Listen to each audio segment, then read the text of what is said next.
Elke piep, toon en nuwe klank wat jy hoor, beweeg van die oor na registrasie in jou brein. Maar wat gebeur eintlik in jou brein wanneer jy na 'n deurlopende stroom klanke luister? 'n Nuwe studie van die Universiteit van Aarhus en die Universiteit van Oxford wys dat die brein nie bloot klank registreer nie.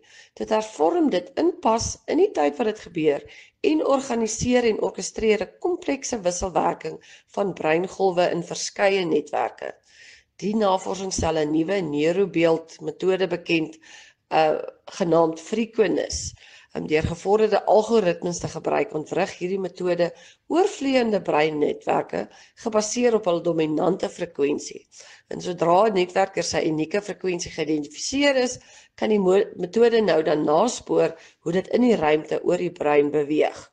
Ons is gewoond daaraan om te dink aan breingolwe as vaste stasies, soos alfa, beta, gamma en aan breinanatomie as 'n stel afsonderlike streke, verduidelik Dr. Rosso. Maar wat ons nou met Frequentis sien, is baie ryker. Dit is lank reeds bekend dat breinaktiwiteit georganiseer word deur aktiwiteit in verskillende frekwensies, beide intern en op die omgewing ingestel. Vanuit hierdie fundamentele beginsel het ons nou 'n metode ontwerp wat vind hoe elke frekwensie oor die brein uitgedruk word.